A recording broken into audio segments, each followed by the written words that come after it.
Allan, thank you. Great. Good morning, everyone. Good to hear you, Scott, and thanks for the OGC update. I'm glad you mentioned the APIs and the progress on there, because Ordnance Survey were one of the organisations that jumped on board quite early. So I'd like to take you through some of the work that we've done and where we see the real benefits in the API work. So we'll give you an overview, and where we've implemented the APIs is in our Ordnance Survey Data Hub. Okay, so for those of you who don't know who Ordnance Survey are, we're the National Mapping Service of Great Britain, and we capture geospatial data across the whole country. For the older people among us, we capture at a scale of 1 to 10,000 over mountain moorland areas, so a 2,500 scale in rural areas, and quite uniquely, we capture 1250 scale in urban areas. So it is really a really strong geospatial database that we've looked after for hundreds of years. We are owned by the UK government, so they are our boss. So the funding that they provide, they expect us to pay back a dividend. And we do that by, we still sell paper maps. That's still about 5% of our business. The rest is selling data services into government and commercial partners.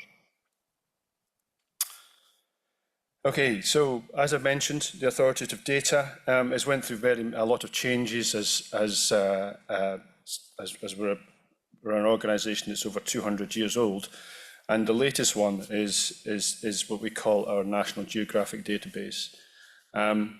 There's some features there on the screen. We've moved to easy to use formats, really rich attribution. And we make changes to the database and new features every 6 months. So the last set of changes focused on our building data sets, where we added height, we added building materials, we added the presence or non-presence of solar panels. So the whole thing is evolving according to our customer needs. And with that shift from a largely cartographic project into the NGD, we've been able to provide really flexible feature attribution and selection. I probably don't need to go through this slide, but you access the data through a series of themes and collections into feature types and down into feature level. And what we've seen with this data is that it is actually transforming the way that we work at Ordnance Survey. As I mentioned, we're producing a lot more different data sets, geographical names and networks, and it has allowed us to be much more consistent in our design. We've been able to implement our standard unique identifiers in a much more consistent way. And the whole thing is backed up by detailed metadata, so that the information that we send out to our customers includes when the data is updated. There's some data sets that we have that are actually updated every day. Some of them are on a longer update schedule. Okay, so how do we access this wonderful NGD data set? We created a data hub, and the way that you can access that data hub is by using the OGC APIs. We started off with by implementing features and tiles, and now we've moved on to other use of other APIs in our select and build product. So just to give you an idea of how this has sort of revolutionised the way we work, we don't do downloads well, we still do downloads, but they're a minority now. And we in the past, you had to, we weren't that flexible, you had to purchase a full square kilometre of data. If your area of interest was over 2 different kilometre squares, then you had to purchase both. And the other aspect to that was that you had to take all the attribution for that particular product.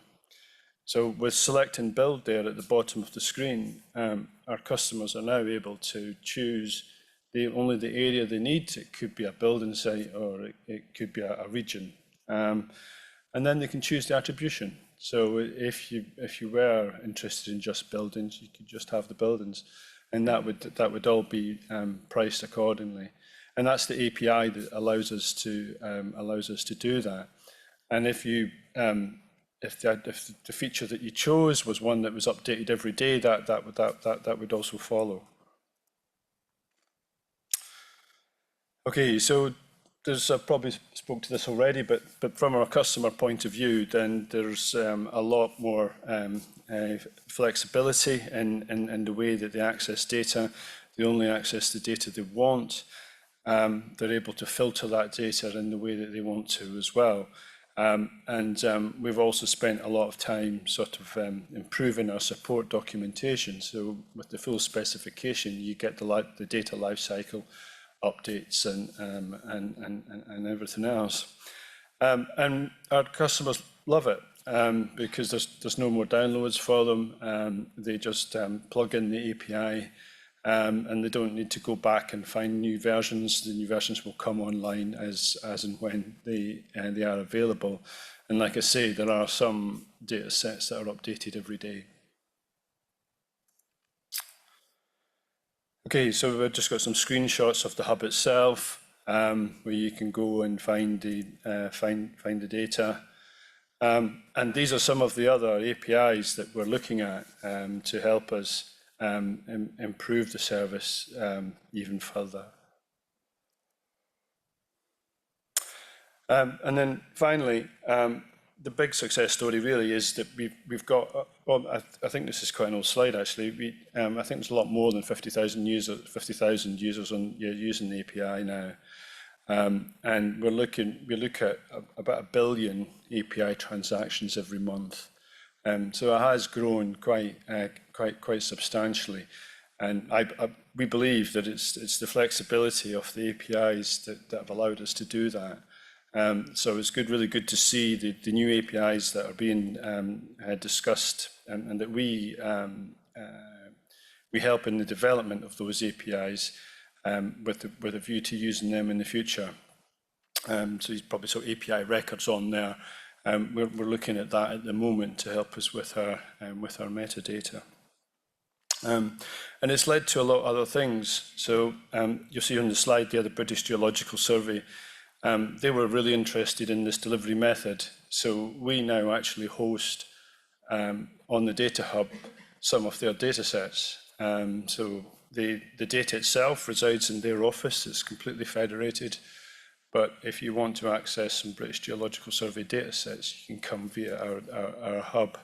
And that is something that we're interested in pursuing with other organisations. So the Geological Survey, they're very happy with it, that the data sets are accessed there. And there's obviously a synergy between our data and theirs. But we can see a time when in the near future we will have other data sets from other organisations available, still being looked after, curated by those organisations, and we would be able to host it using the APIs. Thank you very much. Thank you.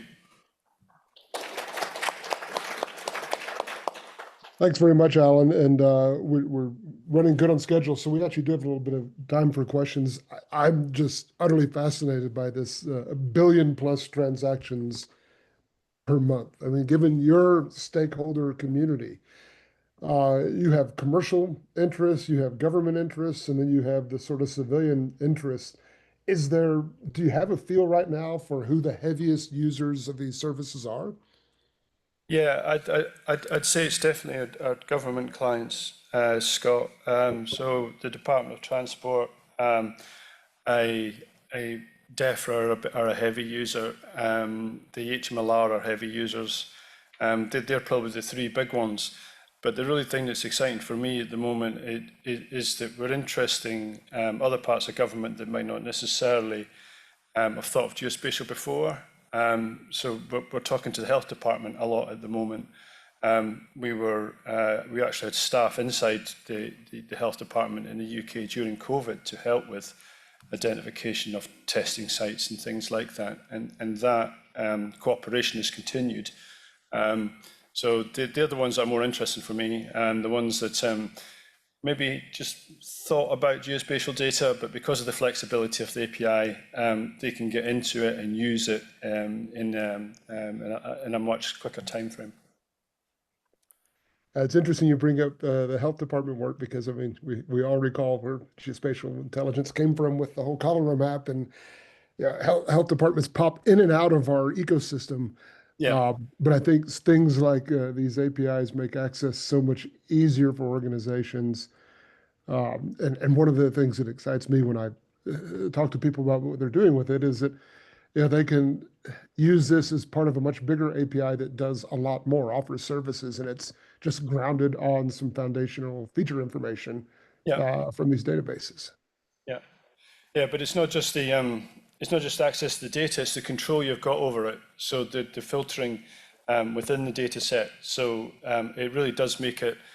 You don't need to be a top-notch GIS practitioner to be able to receive that data and use it in a coordinated way, really in a short time period. I think that's the really good thing about it.